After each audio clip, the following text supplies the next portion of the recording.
Welcome to Jersey Matters. I'm Larry Menti. Please welcome back Kim Guadagno, former Lieutenant Governor and former candidate for governor. Thanks for being here. Really appreciate it. Great to be here. Thanks for having me. What have you been up to?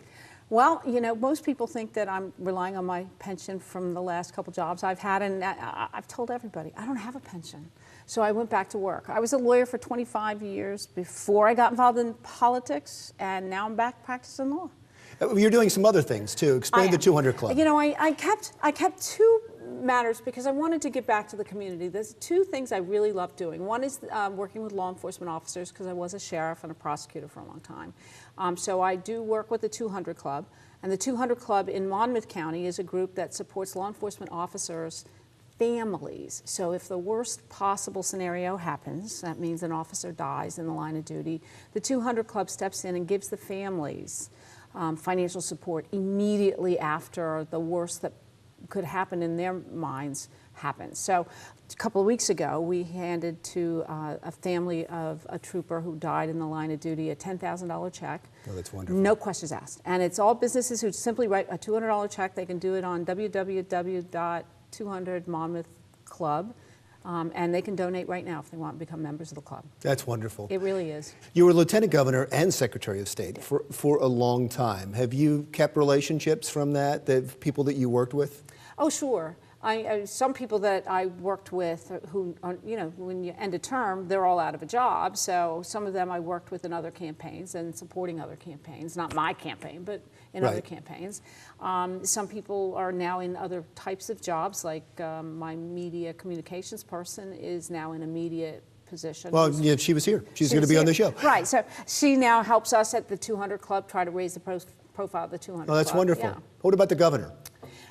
The governor. Are you friends with the governor? Oh, sure. We attended the unveiling of his portrait just about maybe 2 or 3 weeks ago now. I don't remember exactly the date. And he, of course, you can't work for somebody. You still for talk 8 years. with him? I mean, because I guess there was always talk that the two of you didn't get along. Well, that makes good television, doesn't it? Doesn't it make good clickbait and radio? But is it true? They always want to hear that. No, we were never not talking. We were always in communication, whether it be by text when he was running for president, or whether it be through staff. I mean, my staff and their staffs were completely integrated. It wasn't an adverse at all. Now, while I was running for governor, did it get awkward at times? Sure it did, because I criticized the governor on certain issues like the gas tax.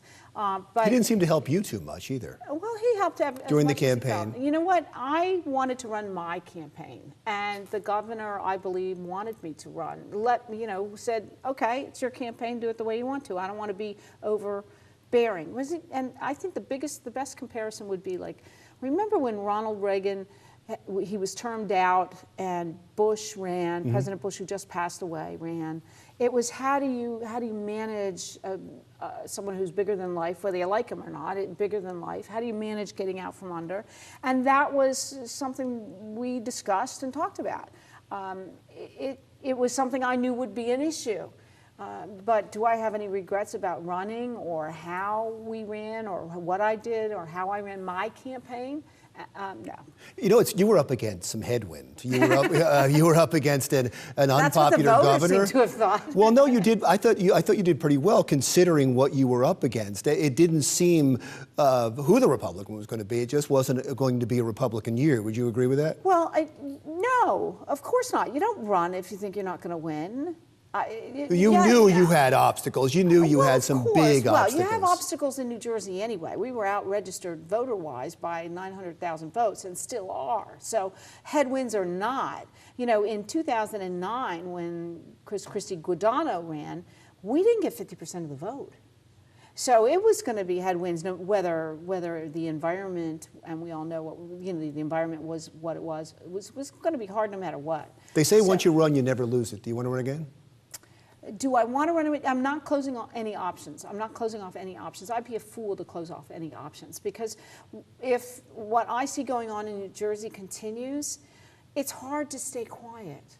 So, for example, and I know you're going to bring this up, so I don't want to steal your thunder a little bit, but... Well, let me bring it up then. Then, you know, it's one or two... you go ahead. You ask the question. So I understand you're for legalized prostitution. How would I bring it up that way? There we are. So the two things. First, you can have so much more fun when you're not running for anything.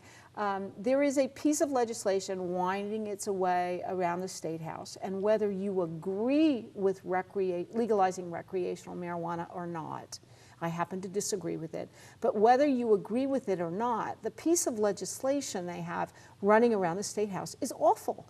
I mean, we have 8 states to pull the best from. You know, let's take all the good from those 8 states that have legalized marijuana and put that in the bill. Canada, let's take all the great stuff in Canada and put it in the bill. And let's take all the bad stuff in those 8 states in Canada and don't put it in the bill. They're not doing that. It now looks like sausage. Is this all about money? I believe it's all about money. Sure it is. Because you can decriminalize marijuana. You can decriminalize some of the draconian sentences that make the social justice argument when it comes to recreational marijuana. But the prostitution comment came out as a flyaway. It was like facetious. I'm like, if you really want to raise money, then just legalize prostitution. And it was really that kind of an off-the-cuff comment where I was trying to make a point by bringing it to the extreme that got all the focus, got all the attention, the 141 characters and tweets. But at least it got people thinking, one, about prostitution. I'm not sure that's because people started making arguments for that, right? And I'm like, suddenly people really were thinking about raising revenue by legalizing prostitution. That's amazing you have that kind of power. I wish I had it last year or 2 years ago when I was running for office. It might be more important to have it now if you truly are not taking your name out of consideration.